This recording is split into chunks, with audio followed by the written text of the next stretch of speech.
Quebec, a generation after Richard Nixon called Justin Trudeau's father an a-hole. Donald Trump's administration broke new ground in American political trash talk Sunday when a presidential advisor said there's a special place in hell for Canada's current Prime Minister.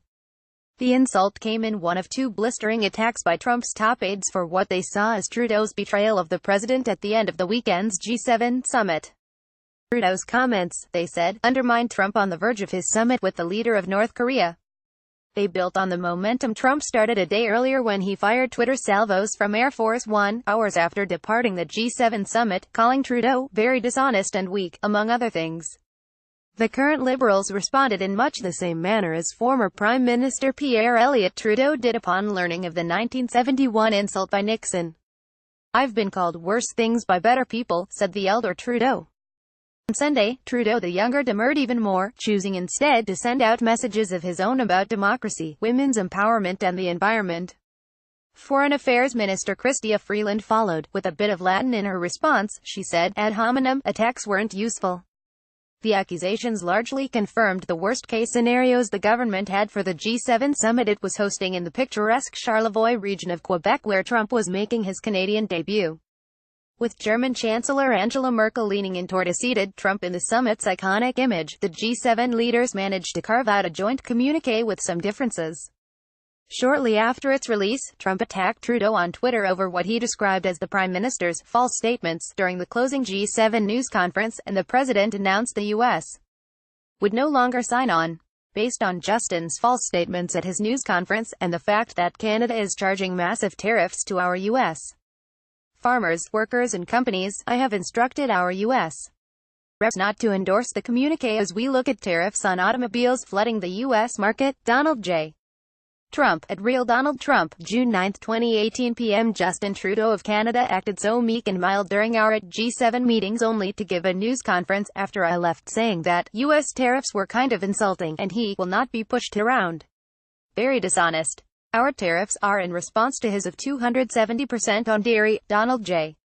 Trump, at Real Donald Trump, June 9, 2018 Fair trade is now to be called fool trade if it is not reciprocal.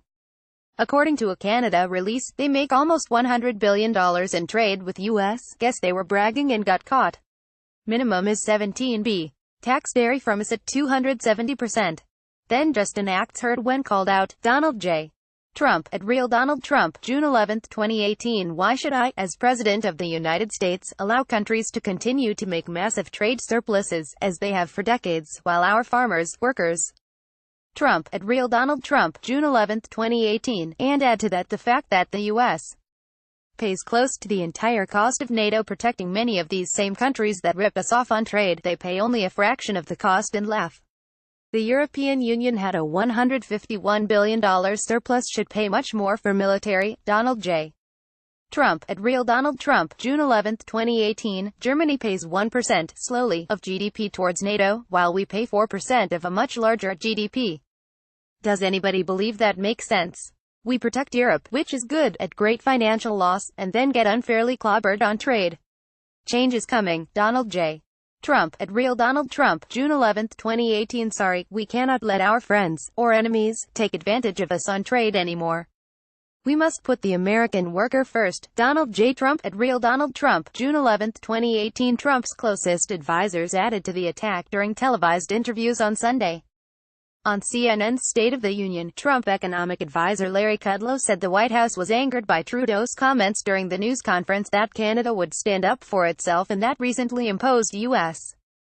tariffs on steel and aluminum are insulting. Kudlow said Trump is not going to let a Canadian Prime Minister push him around, ahead of his high-stakes summit this week with North Korean leader Kim Jong-un. He is not going to permit any show of weakness on the trip to negotiate with North Korea. Kudlow accused Trudeau of pouring collateral damage on this whole Korean trip.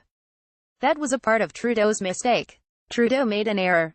He should take it back. White House trade advisor Peter Navarro followed with his insult for the ages during an interview with Fox News on Sunday. There's a special place in hell for any foreign leader that engages in bad faith diplomacy with President Donald J. Trump and then tries to stab him in the back on the way out the door, he told Trump's favorite television network. Trudeau had used the word insulting several times in the last 2 weeks to describe Trump's tariffs, as the Prime Minister has taken issue with the fact they're being applied on the premise that Canada poses a national security threat to the U.S. The Prime Minister responded by remaining above the fray. He sent a tweet that suggested he stands by the G7 communique despite the president's second thoughts, the historic and important agreement we all reached at. "That's what matters," wrote Trudeau. "The historic and important agreement we all reached at. That's what matters." https://t.co/a6d109gtlb. Justin Trudeau, at Justin Trudeau, June 10, 2018. After declining to respond to questions during a Saturday night photo op, Trudeau kept his views to himself during a series of photo ops Sunday with world leaders attending a G7 outreach session in Quebec City. Freeland responded gently to the insults by Trump's advisors, in terms of the approach that governments choose to take. "Canada does not believe that ad hominem attacks are a particularly appropriate or useful way to conduct our relations with other countries," she said. President Donald Trump leaves the G7 Leaders Summit in Laval on Saturday, June 9, 2018, with White House Chief of Staff John Kelly, left, and National Security Advisor John Bolton.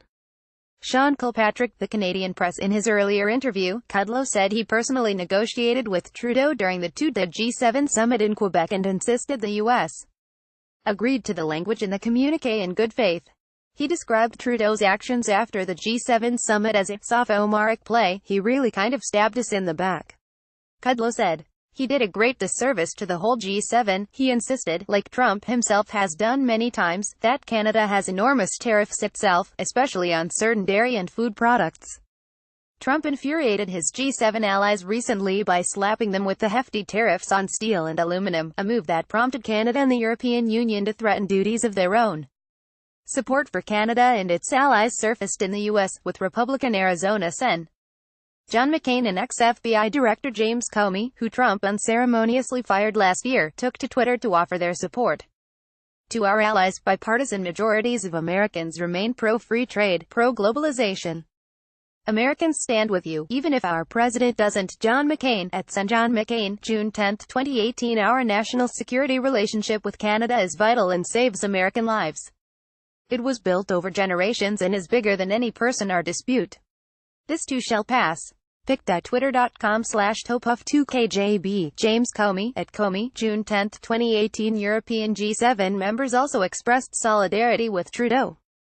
A spokesman for Merkel said the other G7 members stand by their communique. And French President Emmanuel Macron called on the group to be bigger than petty insults and continue to build consensus for the sake of their common goal. "Let us be worthy of our people," Macron tweeted in French.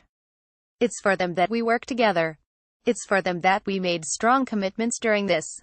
Canada, thank you for the perfect organization of G7. There is a special place in heaven for it." Justin Trudeau. Canada, thank you for the perfect organization of G7. Donald Tusk, at UK President, June 10, 2018.